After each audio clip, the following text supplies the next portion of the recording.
जय हिंद, वंदे मातरम। आज की ये वीडियो अपनी बेसिक सेकेंड ईयर के लिए है और सब्जेक्ट है अपना इलेक्ट्रिक साइंस, जिसको हम हिंदी में रक्षा स्ट्रैटेजी के नाम से भी जानते हैं। रक्षा एवं स्ट्रैटेजी का अध्ययन इसका पूरा नाम है। आज की वीडियो जो है बेसिक सेकेंड ईयर वालों के लिए है, जिसमें हम लोग आज सिलेबस से शुरुआत करते हैं। तो आइए सबसे पहले हम लोग जानते हैं कि अपने सिलेबस में हमें क्या पढ़ना है। तो ये है पेपर सेकंड, आपकी परीक्षा का जो पेपर है वो पेपर सेकंड है। पेपर का नाम है नेशनल सिक्योरिटी, अर्थात जो राष्ट्रीय सुरक्षा है।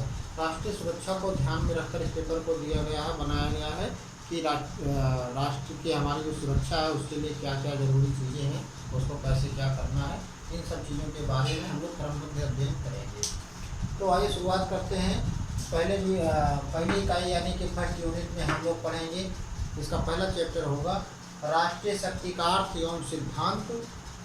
अर्थात कहने का तात्पर्य है कि हमारी जो राष्ट्रीय शक्ति है उसका क्या अर्थ है, उसके क्या सिद्धांत है, इन सब चीज़ों के कितनी हमारे पास शक्तियाँ हैं, इन सबका हम लोग वर्णन अध्ययन करेंगे। वो किसमें करेंगे?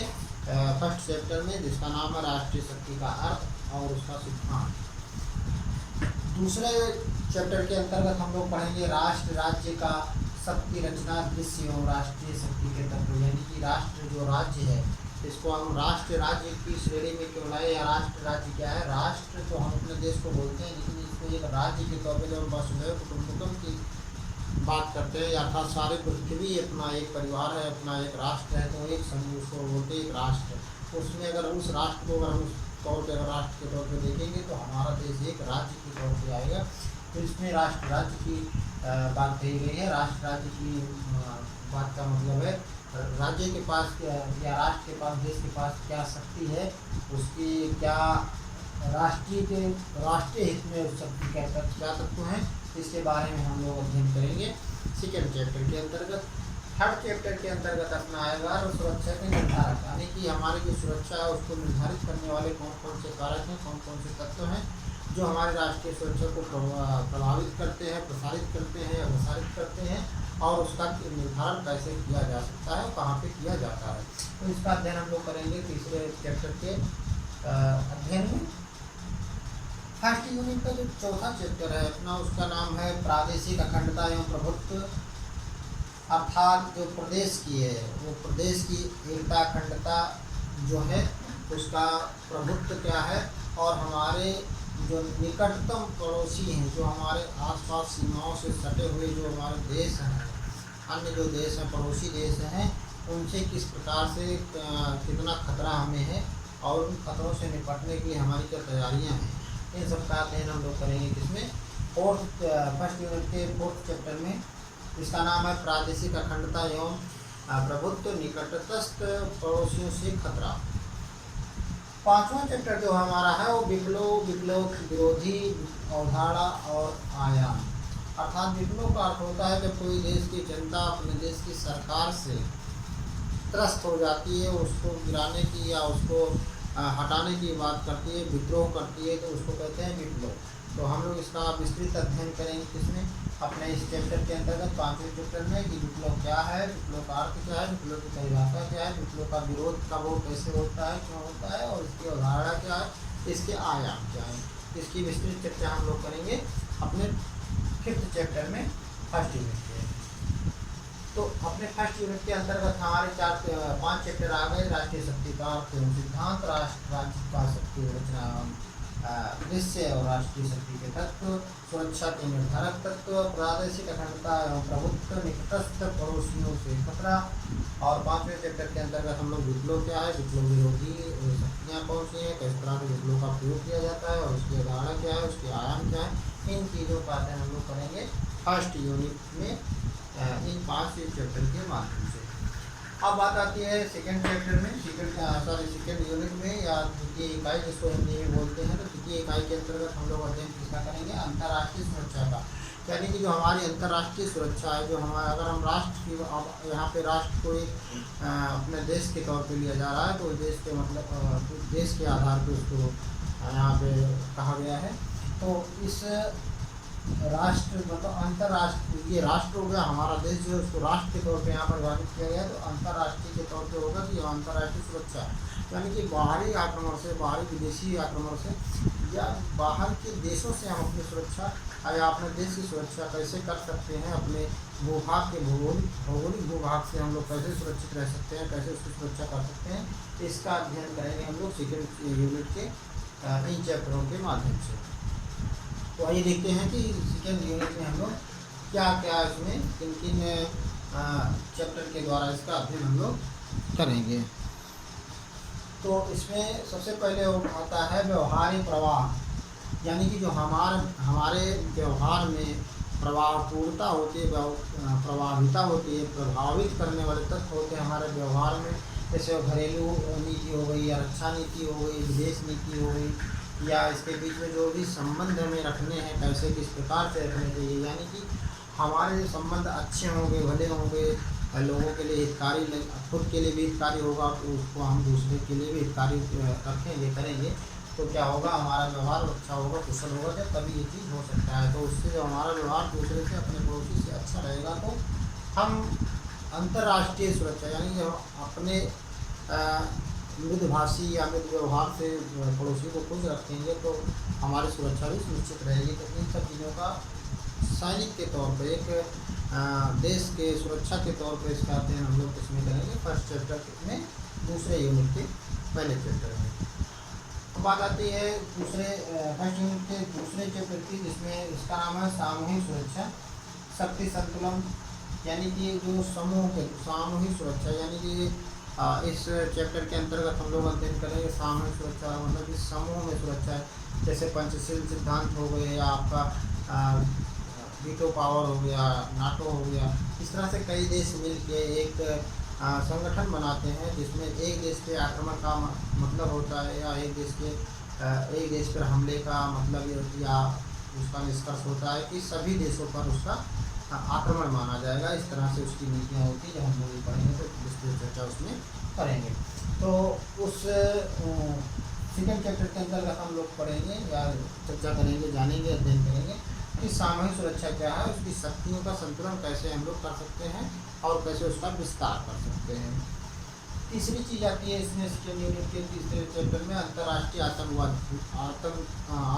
जो है आजकल देश की एक भयावह स्थिति उत्पन्न किया हुआ है, जो आज हमारा देश केवल भारत ही नहीं बल्कि विश्व के तमाम, क्या यूँ कहें कि समस्त देश आज इस अव्यवस्था से, इस महामारी से या इस गतिविधि से, आतंकवादी गतिविधि से प्रभावित हैं, और इससे हर कोई इस समय प्रभावित के साथ साथ बहुत ही नुकसान उठा रहे हैं। तो ये हमारी जो अंतर्राष्ट्रीय आतंकवाद है वो क्या है, आतंकवाद क्या है और क्षेत्रवाद क्या है, इसका और भी तमाम चीज़ें हैं जिसका अध्ययन हम लोग थर्ड चैप्टर के अंतर्गत करेंगे।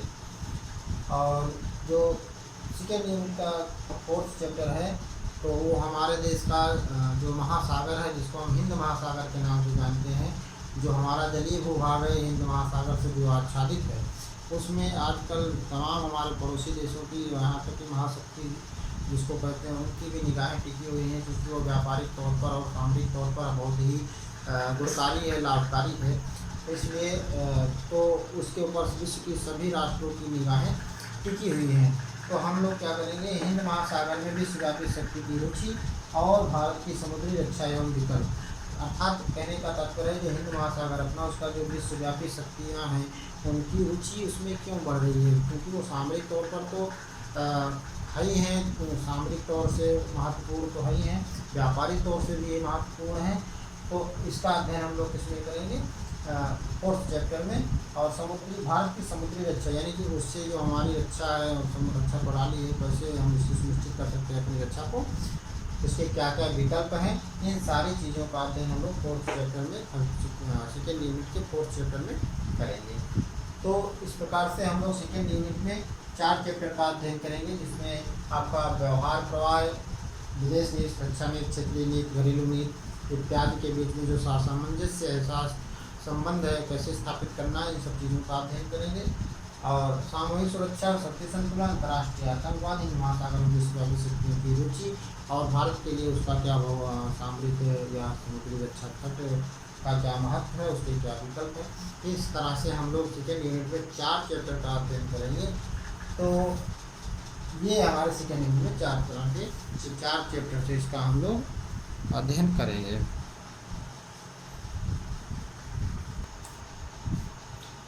आइए देखते हैं इसके आगे तीसरी यूनिट में हम लोगों को क्या क्या अध्ययन करना है। तो सबसे पहले तीसरे यूनिट का नाम जान लेते हैं, भू राजनीति एवं भू युद्ध कौशल, अर्थात जो जमीनी राजनीति है या जमीन के युद्ध कौशल है और ज़मीन के विवाद को लेकर उस तरह के जो भी क्रियाकलाप हैं उसका अध्ययन हम लोग इसमें करेंगे यूनिट 3 में अपने या इकाई तृतीय में, जिसमें फर्स्ट चैप्टर में हम लोग पढ़ेंगे पाकिस्तान की भूमिका, अर्थात जो हमारा इंडो पाक का बॉर्डर है उसकी क्या भूमिका है, उसमें जो भूभाग है वो कैसे और कैसे उसमें युद्ध कौशल के लिए कहाँ पे कितना पर्याप्त है, कितना नहीं पर्याप्त है, इस चीज़ की चर्चा हम लोग 3rd यूनिट के फर्स्ट चैप्टर में करेंगे। थर्ड यूनिट के दूसरे चैप्टर में हम लोग करेंगे चीन की भूमिका के जो भी भू राजनीति है या भू कौशल है उसका जो है उसमें क्या अहम रोल है, क्या अहम भूमिका है। तो जैसा कि चीन मैकमोहन रेखा की बात आती है, मैकमोहन रेखा कहाँ पे है, चाइना में है, इंडो चाइना बॉर्डर पे है, इसको मैकमोहन रेखा कहते हैं। तो इसकी क्या भूमिका है इसका ध्यान लोग 3rd यूनिट के सेकेंड चैप्टर में करेंगे। और 3rd यूनिट के 3rd चैप्टर में हम लोग करेंगे कि भारत के लिए विकल्प कौन कौन से हैं जिसके द्वारा हम जो है सैन्य विकल्प निर्धारित करें या सैन्य विकल्प के लिए जो है तैयार हैं, क्या क्या उसमें युद्ध कौशल के लिए क्या क्या विकल्प भारत के पास, इंडिया के पास मौजूद है। तो इस 3rd यूनिट में हम लोग 3 चैप्टर में डिवाइड है ये अपना यूनिट, जिसमें पाकिस्तान की भूमिका, चाइना की भूमिका है और भारत के लिए इसमें क्या विकल्प है, इसका अध्ययन हम लोग तीसरे यूनिट के अंतर्गत करेंगे। चौथी यूनिट की बात आती है, चौथे यूनिट की बारी जब आती है इसमें आता है कि जो भी हमारे देश की सुरक्षा है उस सुरक्षा के जो लिए खतरे हैं उनसे निपटने के लिए हमारी क्या स्वयं क्षमता कितनी है, क्या है, उसका अध्ययन हम लोग किसमें करेंगे, 4th यूनिट में, कि सुरक्षा खतरों से निपटने के लिए भारतीय क्षमता, अर्थात भारत के पास क्या सैन्य साजो सामान है, कितनी अर्थव्यवस्था है, क्या हम लोगों ने अभी तक तैयार करके रखे हैं भविष्य के खतरों से निपटने के लिए। तो आइए देखते हैं इसमें सबसे पहले तो आप यूनिट 4 के फर्स्ट चैप्टर पढ़ेंगे विज्ञान और टेक्नोलॉजी, यानी साइंस एंड टेक्नोलॉजी का जो लेवल है वो कितना है, हम टेक्नोलॉजी में कैसे हैं।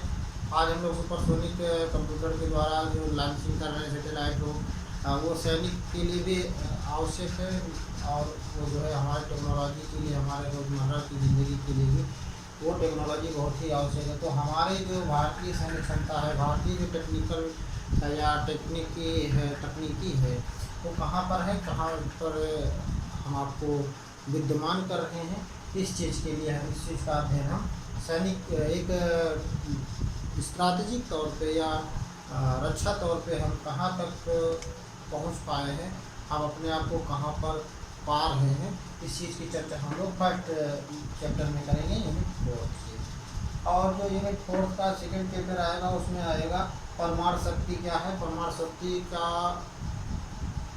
जरूरत क्या है, परमाणु शक्तियों की आवश्यकता क्या है, इन परमाणु शक्तियों के द्वारा क्या क्या चीज़ें सैनिकों के लिए सुलभ बनाई जा सकती है या इनकी आवश्यकता को किस प्रकार से प्रभावित किया जा सकता है या ये हमारे लिए किस प्रकार से आवश्यक है, इन सब की चर्चा हम लोग 4th यूनिट के सेकेंड चैप्टर में करेंगे। 4th यूनिट का जो हमारा लास्ट चैप्टर है वो है सैन्य क्षमता, अर्थात जो हमारी सैन्य क्षमता है, सैन्य क्षमता है वो कितनी है, भविष्य के लिए हम कितना तैयार हैं, आने वाले खतरों के लिए हम कितना तैयार हैं, हम अन्य देशों की अपेक्षा अपने आप को कितना तैयार कर रहे हैं, इन सब की चर्चा हम लोग 4th यूनिट के सेकेंड चैप्टर में करेंगे। तो ये हो गया हमारा आज का जो या इस सब्जेक्ट का रिलेटेड स्टडीज़ का, या जिसको रिलेटेड साइंस भी कहते हैं, हिंदी में इसको रक्षा एवं स्ट्रैटेजिक अध्ययन के नाम से जानते हैं। जो सेकेंड पेपर है इसका नाम है अपना नेशनल सिक्योरिटी अर्थात राष्ट्रीय सुरक्षा। तो उस राष्ट्रीय सुरक्षा के अंतर्गत जो 4 चैप्टर में डिवाइड हमारा सिलेबस है, इन सब का हम लोग इस वीडियो के माध्यम से कवर अप करने की कोशिश की है मैंने। आशा है आप सबको ये सिलेबस याद हो गया होगा या याद हो जाएगा। तो उम्मीद करता हूँ कि इसको आप लोग नोट डाउन कर लेंगे और इसी के आधार पर हम लोग क्रम बाई क्रम अपना अध्ययन जारी रखेंगे। तो आज की वीडियो में हम लोग केवल सिलेबस को जानते हैं।